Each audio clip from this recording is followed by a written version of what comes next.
going on, everybody? Welcome to another episode here on the Digital Trade Show Dental Podcast. I am live in Vegas at the Dental and Medical Insurance Extravaganza. Christine Taxon has put on an awesome event and lots of relevant information. We've got great companies here, and I have the great opportunity to be spending time with them in the next couple of days, have them come on the podcast and share with you some of the great things they're doing. And with me here is Austin Leavitt from OMS Partners. Good morning, Austin. Good morning. Happy to be here. Thanks so much for coming on the podcast, and I know you have a very interesting story in regards to Christine Taxon and your father and how you've all ended up here, so love to have you share it. Yeah, we'll start with that. So Christine Taxon and I go back at least a decade, and so Find a Code happens to be my father's firm, not the company I'm here representing, right. Just to make that piece clear. But about 10 years ago, she signed up for a trial account on my father's website, and back then, my job was to actually call on all the trial accounts and say, hey, welcome to the website. If you need anything, let us know. That's all that. Long story short, that relationship continued, and it's developed into something much more robust now. What it is now, I couldn't tell you because I've been out of that life for about 6 years now. But that's how we met, and we've seen each other at conferences ever since then. And because we're still working in the medical and dental space, and so she invited me to come out to this one. So I said, yeah, let's give it a try. We'll see how it turns out. And so far, the turnout's been pretty good. So we're pretty pleased with that. Awesome. Yeah. So let's talk a little bit about yourself and your career and how you got to where you are today. Sure. So, and again, it goes back to the Find a Code piece just a little bit. So to give even more history, my grandfather started a company called ChiroCode, and it was a resource for billing and coding specifically for chiropractors. My father's company built a very good resource for general physicians, but a lot of physicians didn't like to use a chiropractic website just for branding and access purposes, so they started a separate company called Find a Code.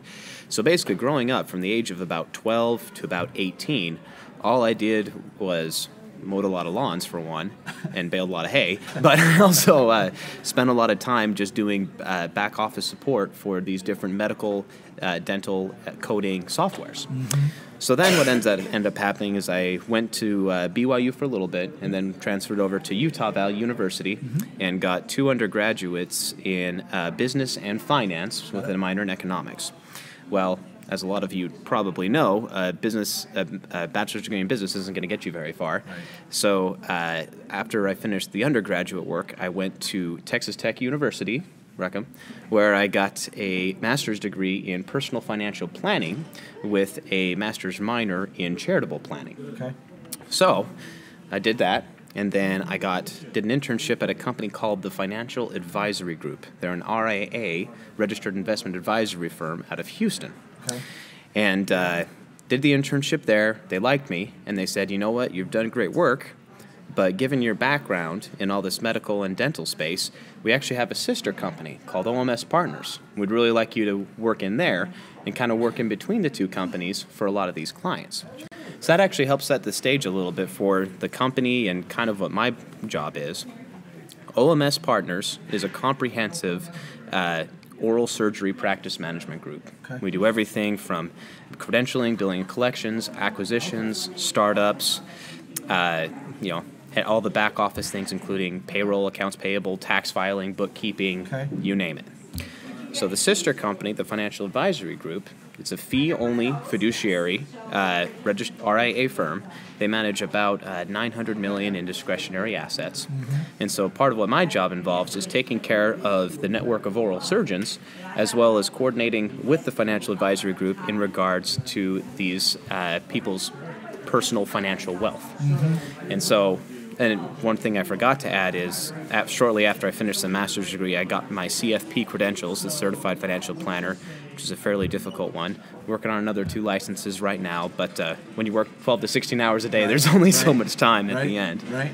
But I've been on the soapbox for a little bit. What questions can I answer for you? No, I think that's great, and I'm glad that you brought that up, because certainly there is a lot of individual practices out there that are looking for resources like what OMS is, right? Where they're looking for to handle a lot of that back office stuff, I guess you could call. There's a lot of important stuff, but so that they can focus on the clinical piece. So I think that's really, really exciting.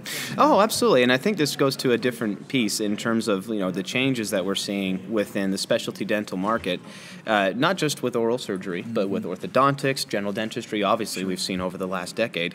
but there is a commoditization of services in terms of what's actually being offered by these practices, which squeezes the profit and loss statements for the people who are actually practicing.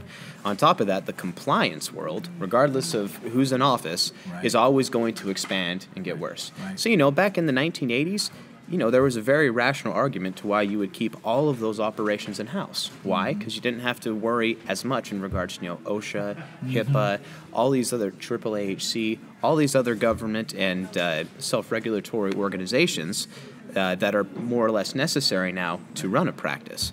And so that's actually kind of how OMSB started. The chairman, Dr. James Baker, he still practices in Oklahoma, and a bunch of his oral surgery buddies got together because there was some coding changes that came about in the 90s to where they decided that rather than getting an expert in every single office, because that costs a lot, why don't we just kind of get one or two experts, and then we have all the billers that work under them. We all just kind of cost share it. We all just kind of pay for it.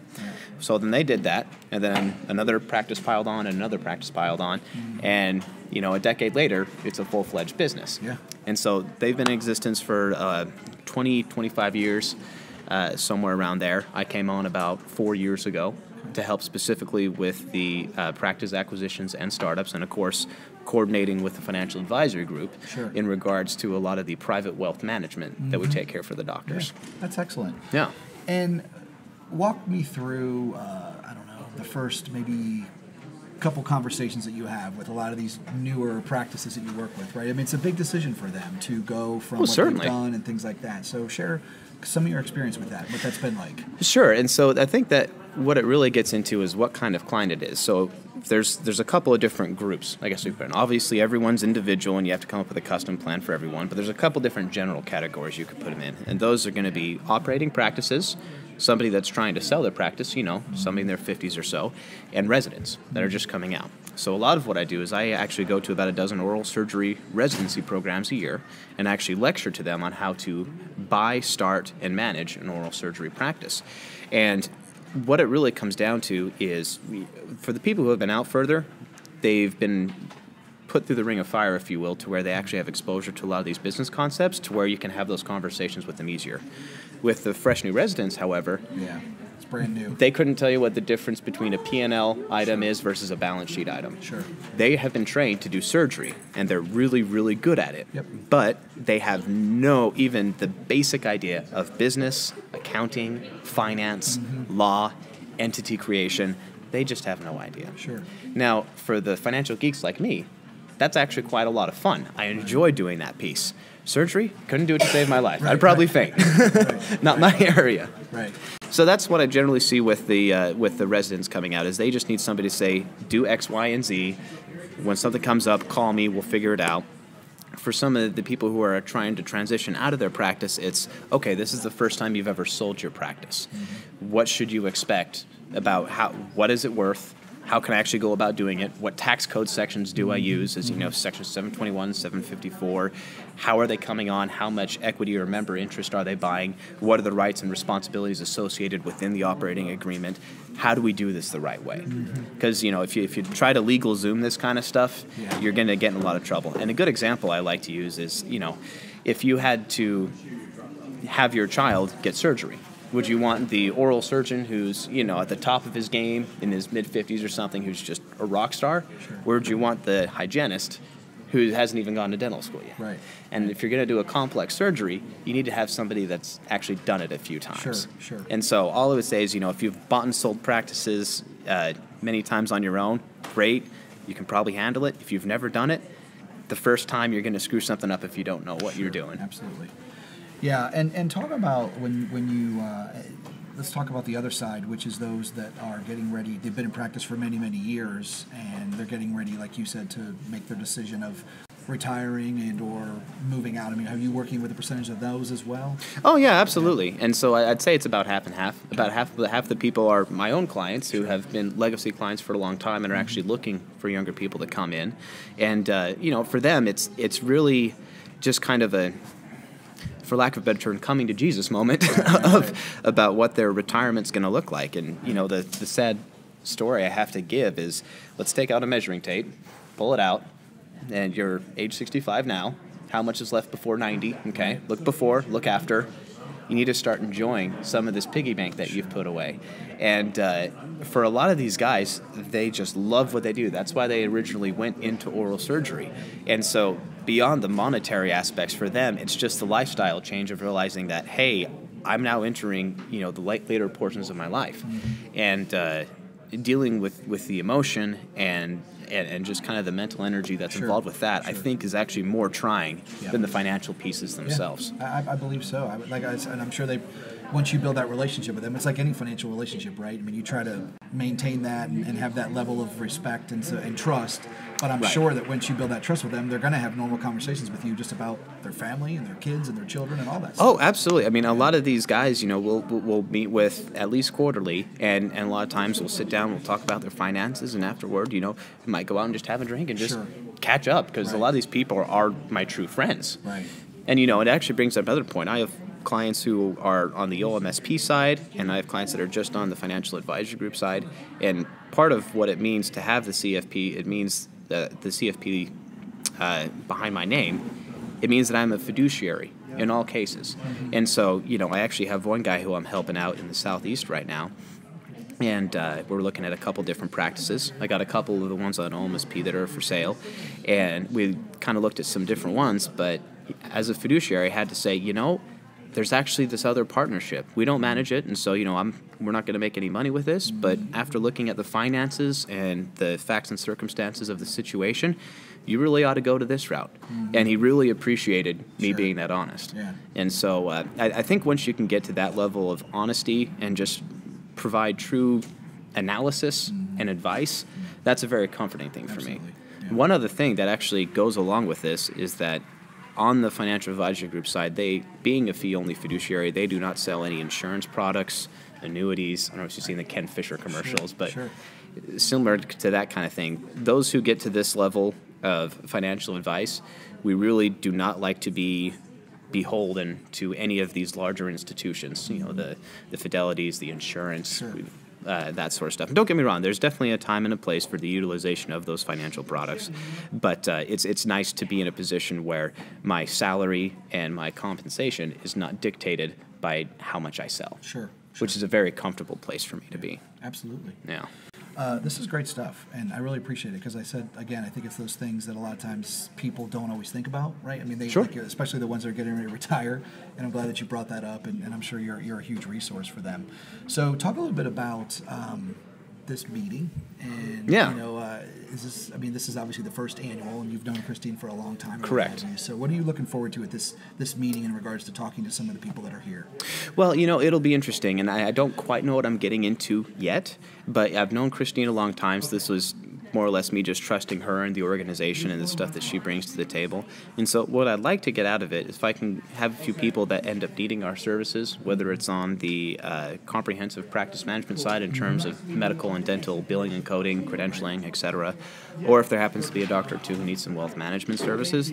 To me, in terms of the ROI of coming out, that's kind of what I'm looking for. And I'm cautiously optimistic it'll happen. I mean, we're still just in the first 2 hours of the event, so we'll have to see how the next 2 days go. But that's what I'd like to get out of it.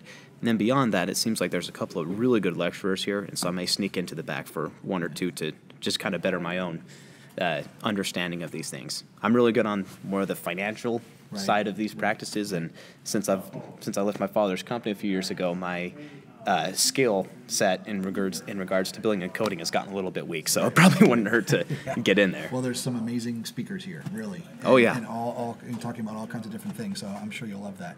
How about some fun questions? Yeah, go for it. Yeah. Right. So, favorite day of the week? Oof. Oddly enough, I really like Thursdays. Okay. The reason being is I just kind of hit my stride. Okay. Mondays, nobody likes Mondays. Right. But by the time you get to Thursday, I'm all about momentum. As long as I can start working and I keep working, I can go for as long as I need to. Saturdays and Sundays come, though, I'm couch locked. I mean, I do not move. But Thursdays, definitely good. Thursdays. Nice. How about a favorite sandwich? A favorite sandwich? I love not necessarily a club sandwich, but like a club with extra meat. Just like give me every single piece of meat that's back there in the kitchen and put it on a sandwich, and I'm all about it. Awesome. Austin, this has been great. Thank you so much for your time. No, yeah, I Really appreciate it. And good luck the rest of the event and doing great stuff for dentistry. So thanks for coming on the podcast. Absolutely. Appreciate it. All right. Have a great week. You too.